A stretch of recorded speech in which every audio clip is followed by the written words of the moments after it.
Comment rester solide en pleine tempête? Bienvenue dans ce 52e épisode du podcast Élève-toi, Mindset Gagnant. Un podcast qui est là pour être, rester et devenir leader de ta vie. Le dernier épisode date du 7 juillet dernier. Ça fait presque 4 mois qui se sont écoulés depuis et me revoilà avec un nouvel épisode dans lequel on va parler de comment rester solide en pleine tempête. Il arrive de vivre des situations de vie professionnelles ou personnelles dans lesquelles tout bouge tellement que tu as l'impression de perdre tous tes repères, un peu comme si tu es sur un bateau sans gouvernail à te faire balloter dans tous les sens sans pouvoir décider de la direction.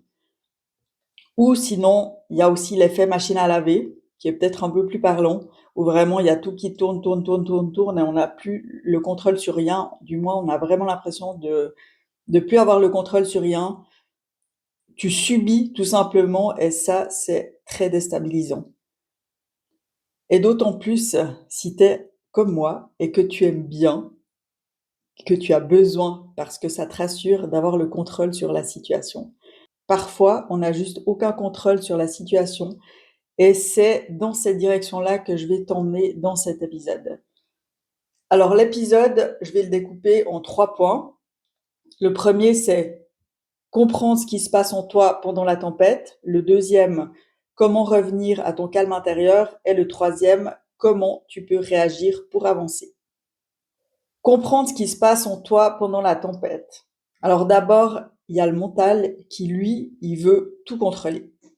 Le corps, il est en tension. Le cœur, il est en mode survie. C'est vraiment plus toi qui tiens le volant, mais clairement ton mental. C'est une situation qui est tout à fait normale parce que tu es humain, humaine et que ton système cherche la sécurité. Alors forcément, il émet des alarmes, des alertes un peu dans tous les sens et ça crée la panique générale de ton mental et dans tout ton corps. Et ça, c'est pas toujours facile à maîtriser, je trouve. Mais ce que tu peux faire déjà dans un premier temps, c'est d'observer sans juger. Je sais que c'est pas facile. Vraiment juste, tu observes et tu nommes ce que tu ressens. Par exemple, tu peux dire, bah, ok, là, j'ai peur, là, je suis en colère, là, je me sens impuissante. Et vraiment, juste, tu nommes et c'est tout. Parce qu'en mettant des mots, tu reprends déjà ton pouvoir. Et mettre des mots sans mettre de l'émotionnel dedans ou dessus, juste énumérer des faits, ça calme tout. C'est assez, moi je trouve que c'est assez magique. Mais ça demande de la concentration et un peu de pratique aussi. Au début, peut-être que tu n'arriveras pas trop bien, mais à force de faire, tu verras que c'est vraiment quelque chose qui va t'aider dans des situations où justement, où il y a tout qui, tu as l'impression que tu maîtrises plus rien. Le deuxième point, c'est comment revenir à ton calme intérieur. Alors déjà, tu peux te poser la question de qu'est-ce qui te ramène à toi là tout de suite. C'est une question qui est des fois pas facile à répondre parce que bah, c'est un peu une question surprise comme ça où on se dit bah je me suis jamais posé cette question. Et ben c'est le moment de te la poser parce que crois-moi, ça va vraiment t'aider. Et tu peux aussi respirer, oui parce que la respiration c'est magique. Moi j'aime beaucoup la respiration carrée, c'est de compter jusqu'à 5 en inspirant. Ensuite tu bloques pendant 5 secondes ta respiration, tu expires pendant 5 secondes, tu bloques pendant 5 secondes et tu recommences à chaque fois ça. Et en fait, tu dois tellement te concentrer sur ta respiration que tu te concentres sur plus rien d'autre. Et ça, je trouve que ça permet vraiment de calmer le corps assez rapidement. Et si 5 secondes c'est trop long ou trop court, n'hésite pas à rallonger ou à raccourcir. Le but, c'est pas de faire, de plus réussir à respirer, vraiment pas. Ou sinon, bah, d'aller marcher aussi. Des fois, il y a aussi le silence qui peut aider ou écouter tes chansons préférées, mais pas des chansons de nostalgique, hein, parce que ça marche pas. Être aussi en contact avec la nature, tu peux écrire, pleurer, chanter, te faire une douche ou un bain froid, peu importe. Vraiment, regarde voilà, ce que tu préfères, ce que t'aimes, ce qui te fait du bien. Et l'idée, c'est vraiment de revenir dans ton corps et pas dans ton mental. Quand il y a de la neige, moi, ce qui me ramène directement dans le moment présent, c'est la conduite sur la neige. Je trouve que alors ça, c'est quelque chose d'assez magique. Parce que du moment que je conduis sur la neige, en fait, il n'y a plus rien dans ma vie qui se passe. Je suis juste moi, ma voiture sur la neige et j'adore ça. Et puis autre chose, être attentive à ta posture, vraiment de te tenir bien droit, bien droite et regarder au loin avec la tête haute. Vraiment, c'est comme si tu allonges ton cou et tu regardes au loin, vraiment tout au loin, tout au loin. Et ça, c'est quelque chose, je trouve, qui fonctionne aussi, que j'utilise aussi beaucoup, que j'ai beaucoup utilisé. Et c'est vraiment plein de petites choses comme ça que tu peux mettre en place qui, peut-être sur le moment, ont l'air de rien ou tu as l'impression que ça va pas t'aider, mais vraiment, à force de les faire, ça va vraiment faire une différence. Et là, j'arrive déjà au troisième point de comment tu peux agir pour avancer.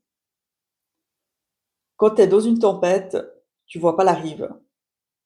Tu as tellement l'impression, c'est pas même pas une impression, c'est vraiment le chaos partout, c'est tellement la tempête que tu ne vois plus où tu dois aller, tu vois plus rien. Donc le but, c'est vraiment de faire juste un pas. Juste un pas, ça peut être de te demander quel est le plus petit pas que tu peux faire aujourd'hui pour avancer malgré tout. Vraiment le plus petit pas. On cherche pas une performance, c'est vraiment le plus petit pas que tu peux faire. Et le fait de refaire un petit pas, de faire ou refaire un petit pas, ça va te redonner de la puissance parce que ça va te replacer dans l'action. Le mouvement replace dans l'action. Tu quittes le mode survie et tu quittes le mode de doute. Et de nouveau, c'est pas magique, hein, mais c'est en faisant que tu vas vraiment le remarquer. Et c'est souvent le mouvement justement qui va créer la clarté et pas l'inverse. Le mouvement, c'est la vie, le mouvement, c'est vraiment important dans toutes les situations, je trouve. C'est vraiment ça qui va te remettre dans ta puissance, qui va te donner l'impression, et c'est même pas une impression, que c'est vraiment, tu vas reprendre le pouvoir sur ta vie, sur la situation qui est compliquée sur le moment. Pour conclure, j'ai envie de te dire que tu n'es pas la tempête. La tempête, elle se passe à l'extérieur de toi. Donc vraiment, reconnecte-toi à tes valeurs hautes, les fameuses. D'ailleurs, si tu les as pas encore, je t'attends en coaching Déclic Express et je t'assure que les valeurs hautes, quand tu connais tes 3 valeurs hautes, tu détiens ta boussole et c'est juste incroyable à quel point ça va t'aiguiller pour avancer et pour te connaître. Demande-toi ce qui est vraiment important pour toi là, au milieu de ce chaos. Et j'ai envie de dire aussi que la solidité, c'est pas de jamais vaciller, c'est vraiment de savoir revenir à toi encore et encore. Oui, c'est exigeant, mais oui, c'est extrêmement puissant. Donc vraiment, reste solide, même si la tempête, elle est forte, parce que ta flamme, elle ne s'éteint pas. Voilà. Merci d'avoir écouté cet épisode. N'hésite pas à le partager à une personne qui est dans la tempête actuellement et à qui ça ferait un grand bien d'écouter cet épisode.